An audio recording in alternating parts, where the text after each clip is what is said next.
All right, so the way that DGP Friday works is that there are some general, the notes do give you a general outline of what these could possibly look like. So hopefully you already have your cheat sheet open because, that's one of the first things you should do. But I'm not so certain that you would have because, oh Lord. Is Canvas being finicky today? Yeah.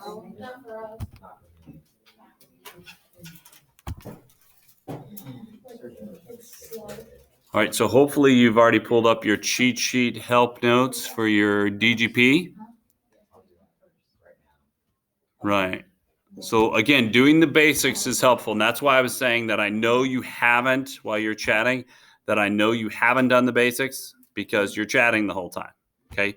So when you come into the room, sit down, open up DGP help notes, open your DGP and at least give it a whirl. Don't stand up and talk like a lot of you were doing this morning. Okay. Yes, Bo. So I tried to scroll my screen and the box that you click on is Yes. off center and you can't see the rest of it. Yeah, it's a little hard on Friday. You may have to also take that middle part and slide it over.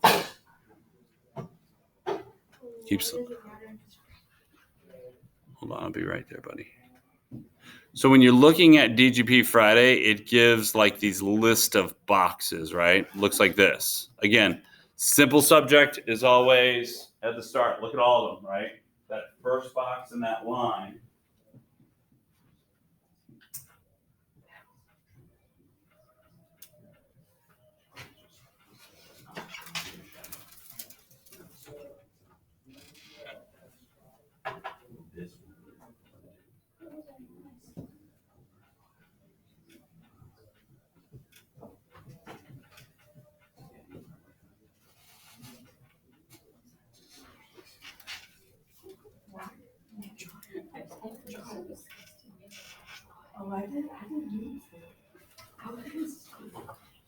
All right, so the simple subject will always be in that first little sentence line like it's showing. Are there any of these that look similar to what we were looking at before? Which one? That one? The fourth, fifth one. The fourth, fifth one. This one? We have a box that looks like this that's hovering above, has an arrow pointing up. No, we don't. But we do have this to begin with, right? The subject and the verb. Okay, so let's take a look again at our DGP. Again, I have to flip back and forth because, well, I'm not lucky like you guys and get to do split screen because that's much quicker. We were able to slide Bose over and make it a little bit better of a split screen that he can use. So what goes in this first box right here? What did you guys determine? Well, I don't know. I think we're going to fit. Oh, the word. I thought you meant all of us fitting in that box. I was worried about how much I was going to have to go on a diet. Every one of us fit in. Get it? Whatever. All right.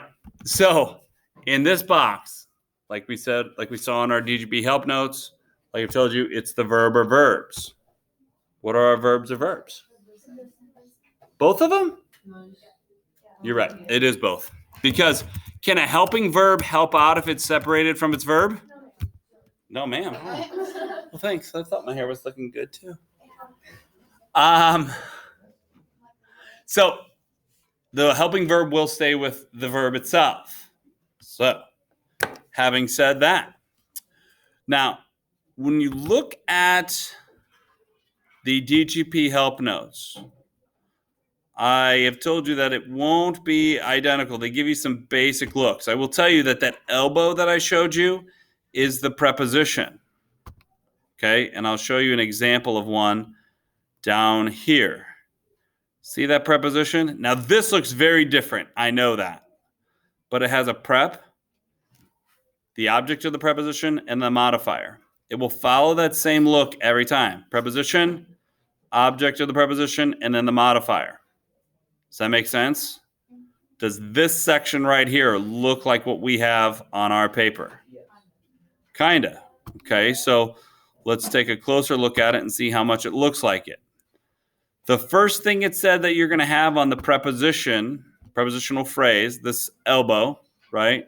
Elbow looking thing like it's serving out some additional things. What goes there? Huh? Two. T-O. Now notice also that it has one O in this too.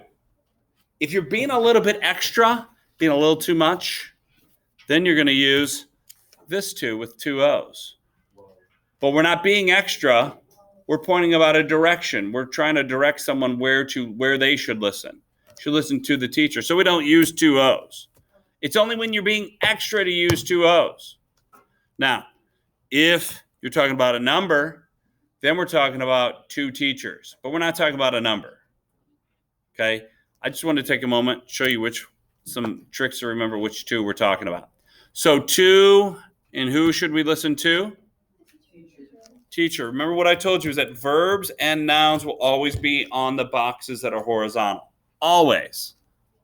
Okay? Modifiers, anything that modifies it, will actually hang down below at an angle. Let's go ahead and put it away. It should be in your locker. Okay?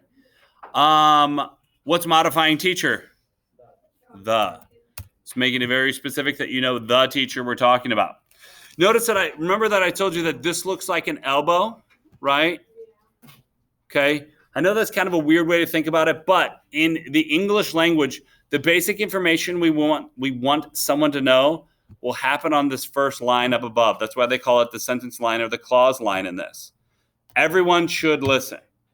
If we said everyone should listen, that's a complete sentence. But we modify it and make it even more specific with this little serving of extras, like on a tray held by our elbow, with to teacher. Caveman talk. Everyone should listen. Ugh. Okay? Not Yoda talk. Talking caveman talk. Okay?